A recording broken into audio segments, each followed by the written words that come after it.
What's up, guys? It's been a minute, and I'm just glad to be back. Recording and making videos for you guys, and getting back to live streaming. But I wanted to at least recap on all of the updates and news that are coming to Warframe in this within this year, as well as some content that they're releasing next year. Many of you guys might know some of the information I'm talking about. There might be a little pieces of information that you might have missed that they mentioned at TennoCon. But if you're a die-hard fan, one of those die-hard Tennos, you might, this all might be reviewed to you. But I still wanted to at least inform you guys on what's to come for Warframe. If you guys are new to my channel, be sure to subscribe and join the Tenno squad. I'll be sure to upload more guide videos as well as news updates and some other side videos coming in the near future that I'm excited. So stay tuned. If you guys are not subscribed yet, you would want to be. We have some interesting live streams coming up. But starting off with the Warframe news, we have Grendel Prime. Your boy Grendel's finally getting his Prime version. A lot of people thought it would be Gauss Prime, but not sadly, Grendel's still good.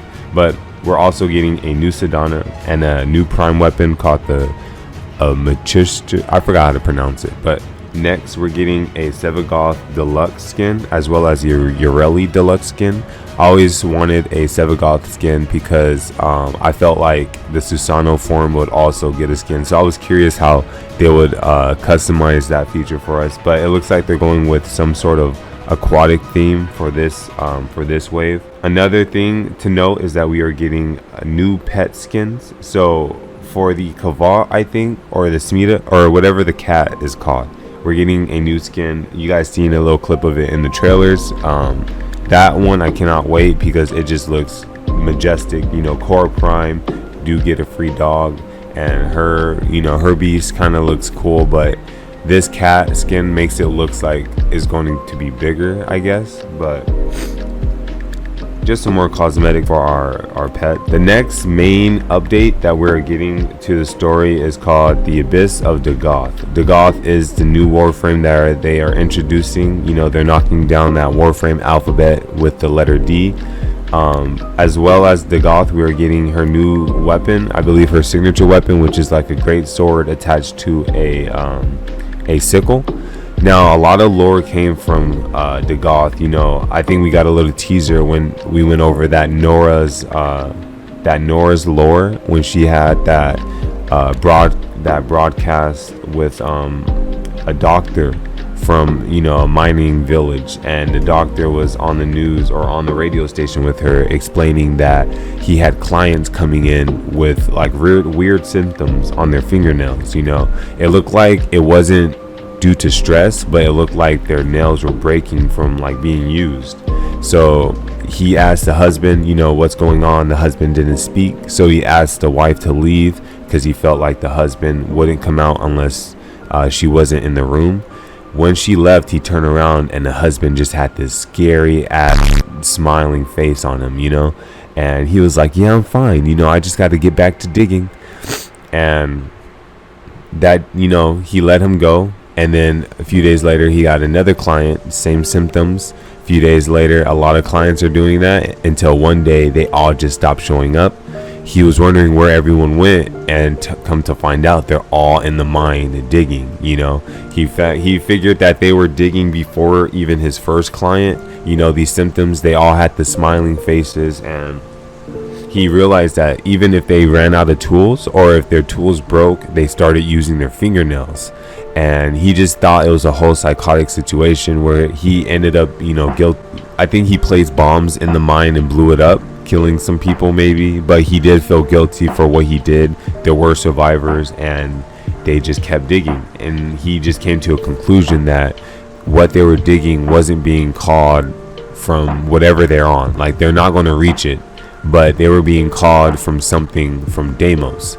So they were going to dig through whatever planet they were on to get to another planet or some embodiment in space, because something on Deimos is calling them, which might make sense for why Dagath of the, or is it Abyss of Dagath, might explain that a little more. But I think the smiling faces also deals with the man in the wall, But you know, there could be some connection to why Dagath has no face. Maybe she's fighting against the man in the wall symptom. But I'm interested how they're going to go with this lore.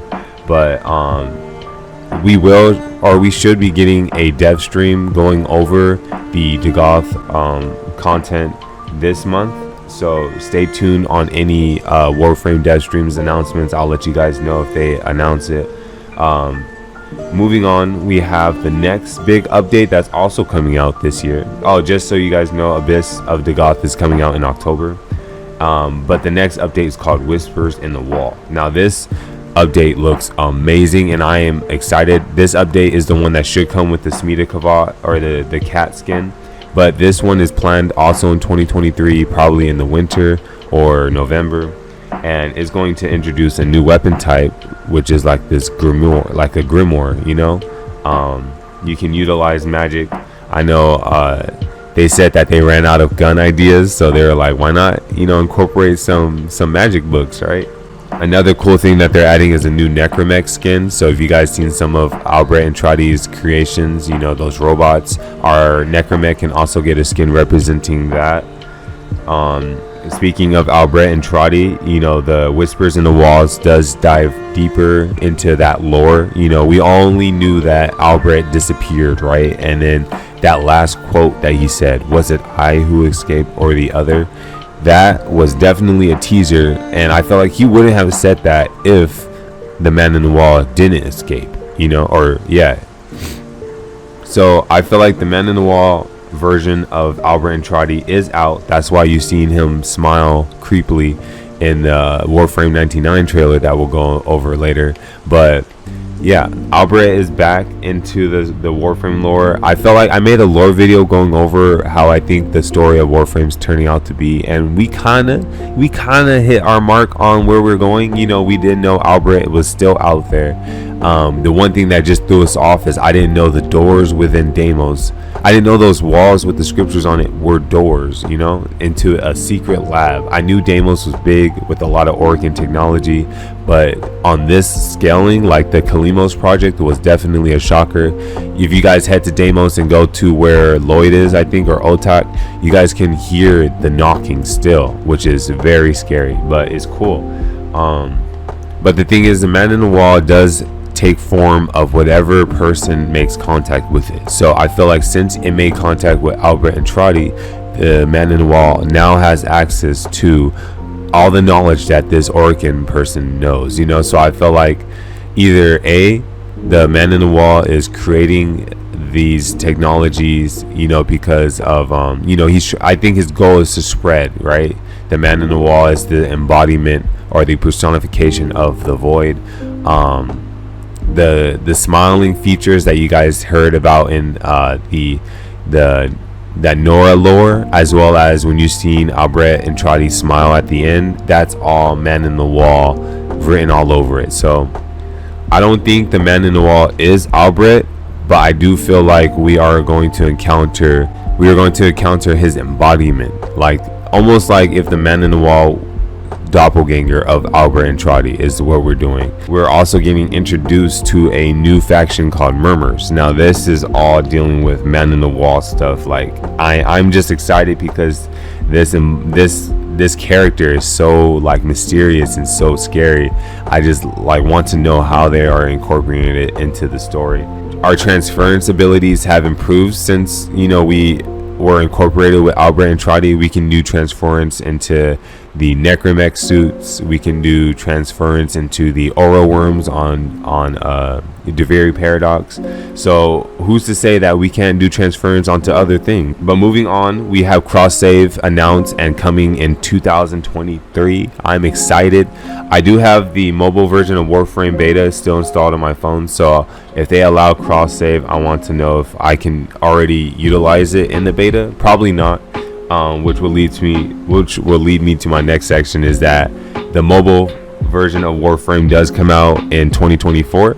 So you guys can go to the App Store or Play Store right now. I think it's just the App Store right now, where you can pre-register for it, and then, you know, it will be available publicly for everyone next year, Android included. But yeah, I'm excited.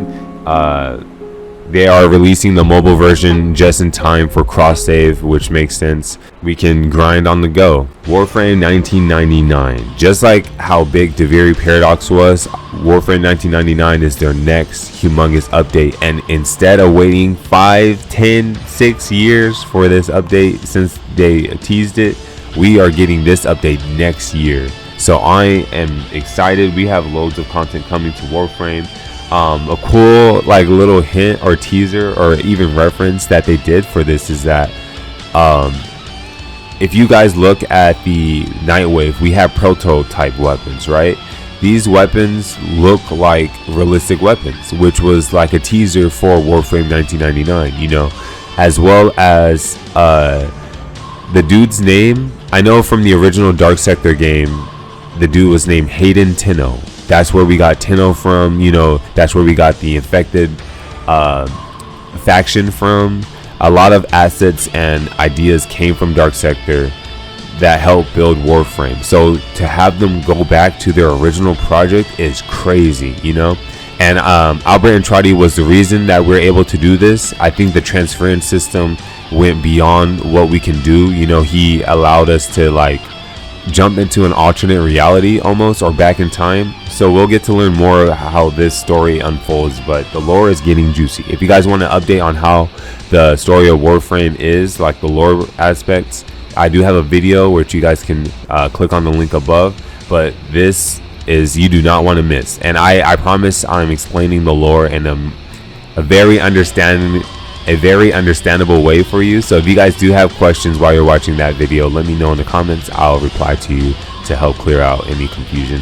The dude's name though now is Arthur, which is so funny because what weapon in real life history does Arthur use? King Arthur use? He uses the Excalibur, which is like the main Warframe that we're using for this game. And the cool thing about it is that King Arthur's last name is Arthur Pendragon. And hold on, let me confirm this because I don't want to say it. King Arthur. What's his last name? Yep. Arthur's last name is Pendragon. And the cool thing about Warframe is that you can get Excalibur's special helmet, which is very rare, and it's called the Pendragon helmet. So there's so many references that they're doing, you know, seeing how we have an operator slash Warframe person.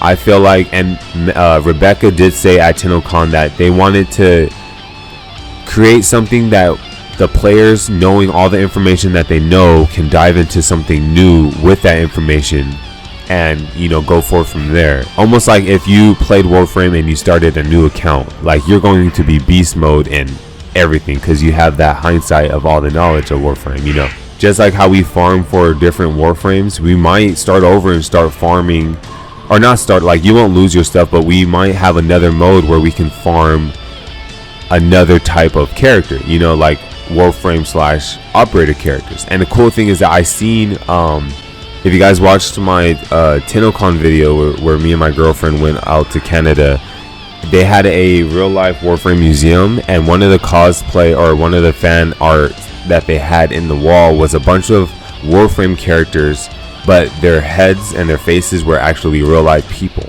And I feel like that is a teaser for what they want to do, you know, create drifter slash Warframe characters that we can farm. And if this is something that they're going for, I'm excited. You know, we always wanted to have our operator fight in the game. All we can do is shoot our little guns, you know, but it is, our guns are strong, you know. I'm not hating on it, but you know, I feel like giving our operators more combat abilities is a cool way to approach this, you know, as well as like another form of characters that we can farm.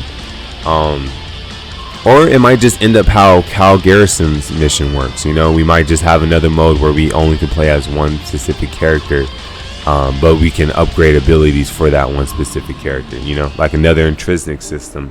Going over, we do have the new heirloom skins. I want to guess what the next, because they do promise 2 more packs. So we started off with Mag and Frost, so I feel like we're going to keep it to the OGs. We might get Excalibur and Volt, as well as who was also Ash and Loki.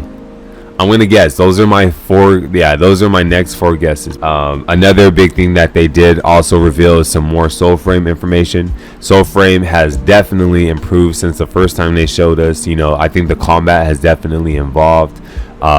You know, you can throw your sword. There is a lot of customizable options that you can go about with this game. It is different, but you know, as they show more footage of this, I will keep you guys updated. But Soulframe looks like it's going on a good path. And yeah, I'm excited to see how they're bringing it. One cool thing is that remember that these two games work hand in hand. So if one game gets a graphical update, the other game will also get a graphical update. They did improve the lighting system and the shades and the textures for Soulframe. So I believe in the Whispers in the Wall update is also going to get this lighting improvement as well. And the last bit of information that I'm kind of confused on is that they had to say Happy New Year. And Warframe 1999 would make it Warframe 2000.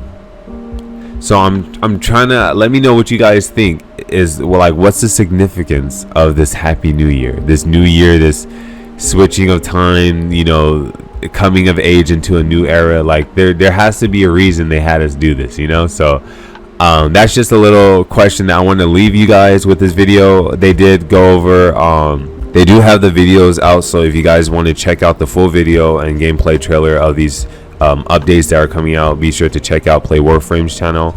But yeah, we are eating good this year and next year, it seems. So let me know how you guys are liking this new content update wave that we're getting. And yeah, but I'll see you guys next time. You guys keep up the grind, and peace.